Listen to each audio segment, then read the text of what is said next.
Hello students, welcome to my channel study with hello Suman. तो आज के इस वीडियो में हम लोग सॉल्व करने वाले हैं प्रश्नावली 4.3 का क्वेश्चन नंबर 4। ठीक है, तो प्रश्नावली जो 4.3 है वो आपका न्यू बुक का सॉल्यूशन है। ठीक है, तो ध्यान से देखिएगा, क्वेश्चन नंबर 4 को ध्यान से देखिएगा।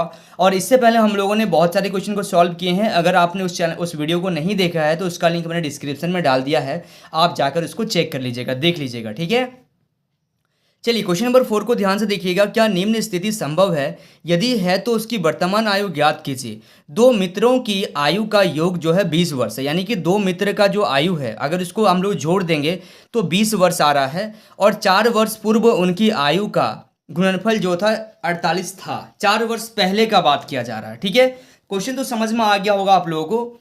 ठीक है, चलिए अब स्टेप बाय स्टेप हम लोग सॉल्व करते हैं। तो सबसे पहले हम लोग क्या लिखेंगे, मान लेते हैं, माना एक मित्र की आयु। तो सबसे पहले आपको मित्र का तो आयु नहीं दिया गया है, दोनों का योग आपको दिया गया है। तो एक मित्र की वर्तमान आयु, एक मित्र की वर्तमान आयु कितना है, x वर्ष है। ठीक है, वर्तमान आयु कितना है, x वर्ष। तो दूसरे मित्र की वर्तमान आयु कितना हो जाएगा, 20 माइनस एक्स। समझ में आया आप लोगों को क्यों ऐसा हो रहा है? नहीं आया? ध्यान से देखिएगा। अगर मान लीजिए आप एक दुकान में जा रहे हैं और आपने दो सामान खरीदा, तो दुकानदार ने आपको बोला कि आपका टोटल 20 रुपया हो गया। तो आपको पता था कि आपने जो दो सामान खरीदा, एक पेंसिल और एक रबड़, आपको पता है कि पेंसिल का मूल्य 12 रुपया है।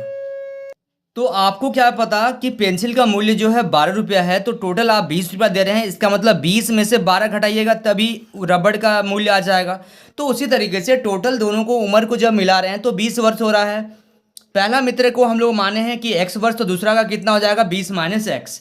अभी तक आप लोगों को समझ में आ गया होगा। अब हम लोग चल रहे हैं 4 वर्ष पूर्व। 4 वर्ष पूर्व उनकी आयु का गुणनफल, 4 वर्ष पूर्व उनकी आयु का गुणनफल कितना हो जाएगा। तो 4 वर्ष पूर्व उनकी आयु का गुणनफल जो था वो 48 हो जाएगा। तो 4 वर्ष पूर्व चल रहे हैं, यानी कि जो आयु है उसमें 4 वर्ष आप माइनस कर दीजिएगा, जो भी आयु है, क्योंकि पहले जाना है आपको, 4 वर्ष पहले जाना है। ठीक है, तो यहाँ से आ जाएगा आपका x माइनस 4, और यहाँ से 20 में से 4 माइनस कीजिएगा तो 16 माइनस एक्स बराबर कितना आ जाएगा आपका 48। ठीक है, तो यहाँ से देखिएगा आपको यहाँ पे सॉल्व करना पड़ेगा। x को आप इस पूरा से गुना कीजिएगा, -4 को भी इस पूरे से गुना कीजिएगा। तो x को जब पूरा से गुना करेंगे तो x इंटू 16 माइनस एक्स, और -4 को पूरा से मल्टीप्लाई कीजिएगा तो 16 minus x is equal to 48। तो जब x को इस पूरे से गुना करें तो 16x माइनस एक्स को एक्स स्क्वायर से गुना कर, x को x से गुना करेंगे तो एक्स स्क्वायर, माइनस का पहले सबसे पहले तो देखिए माइनस और प्लस क्या हो जाएगा, माइनस, यहाँ पे कुछ नहीं है तो क्या है, प्लस है। 16 4 का पहाड़ा में आप अगर इसको पढ़िएगा तो कितना आ जाएगा, 64 आ जाएगा। ठीक है, माइनस और माइनस क्या आ गया, प्लस आ गया। 4 को x से गुना कीजिएगा तो कितना आ जाएगा, बोलिए 4x।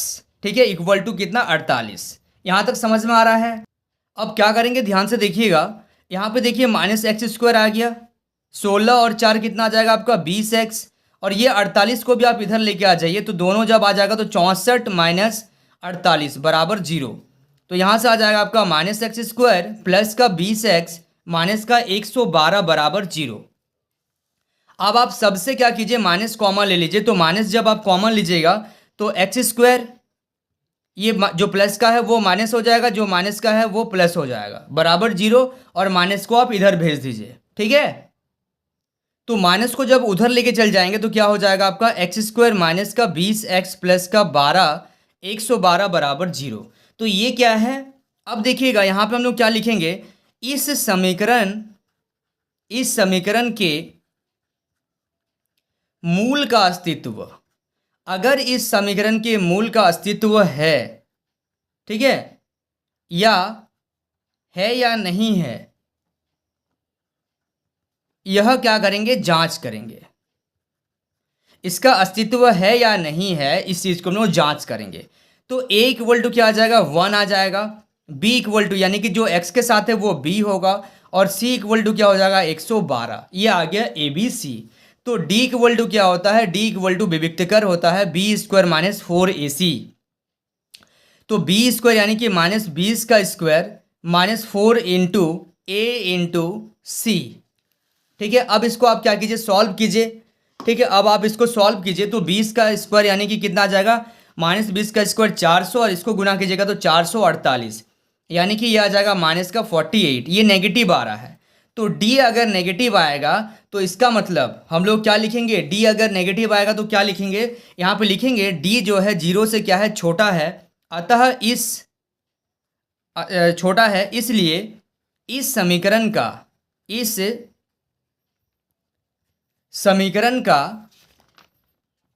कोई वास्तविक मूल नहीं है। ठीक है, इस समीकरण का कोई वास्तविक मूल नहीं है। ठीक है, तो क्या करेंगे, अतः यह संभव नहीं